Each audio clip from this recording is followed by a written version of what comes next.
जरा सोचिए कि अक्सर पूंजीपतियों और सरकार की लड़ाई के बीच सबसे ज्यादा नुकसान किसका होता है। ना तो सरकार का और ना ही पूंजीपतियों का, बल्कि उस मासूम जनता का होता है जो उस लड़ाई के दायरे में आती है। और अगर वो जनता दलित है तो फिर तो उनकी फिक्र करने का फर्ज तो शायद किसी का भी नहीं बनता।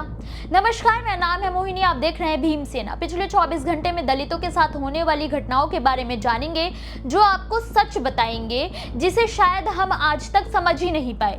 किसी का समर्थन, किसी का विरोध आपको नुकसान से नहीं बचा सकता है। दलितों से जुड़ा पहला मामला भीम आर्मी चीफ चंद्रशेखर आजाद को लेकर है, जिन्होंने उत्तर प्रदेश में चुनावी डंका बजाकर अब मध्य प्रदेश का रुख किया है। जी हां, आज पहुंच गए मध्य प्रदेश के दतिया जिला, जहां वो दतिया में होने वाले उपचुनाव में आजाद समाज पार्टी के राष्ट्रीय अध्यक्ष और उम्मीदवार दामोदर यादव के समर्थन में पहुंचे। आजाद इस वक्त उत्तर प्रदेश के एक लोकप्रिय नेता हैं। वहीं दतिया में जाकर भी उन्होंने बीजेपी सरकार के खिलाफ हुंकार भरी है। आजाद ने जंतर मंतर पर छात्रों के साथ पुलिस की बर्बरता और सरकार की अनदेखी को लेकर जमकर निशाना साधा है।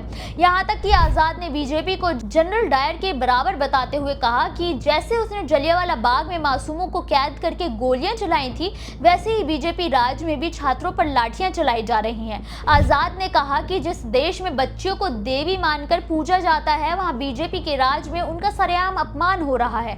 अब जरूरी ये है कि बीजेपी को उसकी ही भाषा में जवाब दिया जाए। आजाद ने अपने भाषण से साफ कर दिया है कि यूपी हो या एमपी, वो बीजेपी को उनकी मनमानी नहीं करने देंगे। आजाद की घोषणा पर आपकी क्या राय है? क्या मध्य प्रदेश में भी आजाद झंडे गाड़ने के लिए तैयार हैं? दलितों से जुड़ा अगला मामला उत्तर प्रदेश के मैनपुरी से है, जहां जातिवादी दबंगों ने पहले तो एक दलित महिला की परचून की दुकान से सामान लिया, और जब महिला ने सामान के पैसे मांगे तो दबंगों ने उसे जाति सूचक गालियां देते हुए धमकी देना शुरू कर दिया। मगर जब पीड़िता ने फिर भी विरोध किया तो आरोपियों ने पीड़िता के साथ मारपीट की और उसे जान से मारने की धमकी दी। ये मामला मैनपुरी के बिछमा थाना क्षेत्र के विद्यार्थीपुरम गांव का है।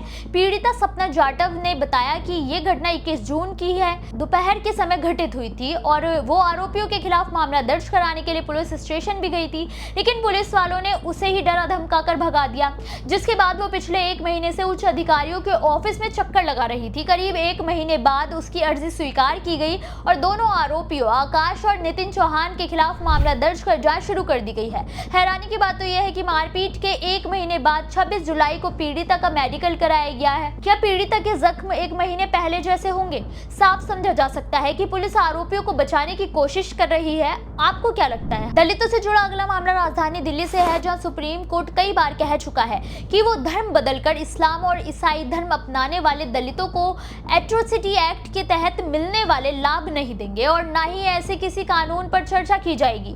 तो वहीं दलित ईसाइयों की तरफ से भी लोग हार मानने के लिए तैयार नहीं है। इसी कड़ी में धर्मांतरण के बाद अनुसूचित जाति का दर्जा रद्द किए जाने वाले 24 मार्च 2026 के सुप्रीम कोर्ट के फैसले पर फिर से पुनर्विचार याचिका दी गई थी, लेकिन कोर्ट ने इसे पहली ही सुनवाई में फिर से रद्द कर दिया है। कोर्ट अपने पुराने फैसले पर अडिग है। उसने सीधा सा जवाब दिया है कि दलितों को तब तक ही अनुसूचित जाति के लाभ दिए जाएंगे जब तक वो हिंदू धर्म, सिख धर्म या बौद्ध धर्म में हो। इसके अलावा दलित कोई भी धर्म अपनाता है कि उसके सारे अधिकार खुद खत्म हो जाएंगे। दलित ईसाई इस कानून के खिलाफ काफी समय से लड़ रहे हैं, लेकिन अभी तक उन पर कोई नरमी नहीं की गई है। जबकि आंकड़ों की बात करें तो धर्म बदलकर ईसाई या मुसलमान बनने के बाद भी दलितों को उनकी जाति के नाम पर प्रताड़ित किया जाता है।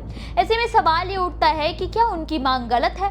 क्या वाकई में उनके लिए कानून में बदलाव नहीं किया जाना चाहिए? दलितों से जुड़ा अगला मामला कर्नाटक से है, जहां पिछले कुछ महीनों से कर्नाटक की राजनीति में चल रही उथल पुथल के बाद जब सरकार बदली तो थोड़ी शांति आई है। ऐसे में कांग्रेस फिर से कोई ऐसी हरकत नहीं करना चाहती जिससे दलितों के बीच उनकी मिट्टी पलीत हो जाए।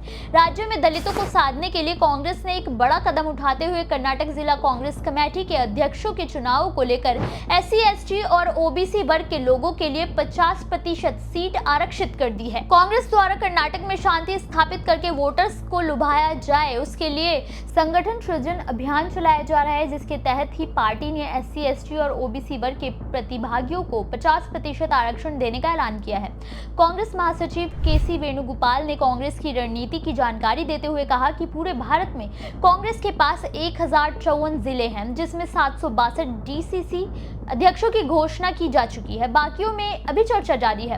कांग्रेस का मास्टर स्ट्रोक केवल इसीलिए है कि दलित और पिछड़े प्रत्याशी होने के कारण दलित जनता का भरोसा बढ़ेगा, जिससे कांग्रेस का वोट बैंक भी बढ़ेगा। साथ ही जो स्थानीय क्षेत्र का हो वो अपने लोगों की परेशानियों को करीब से समझ सकता है।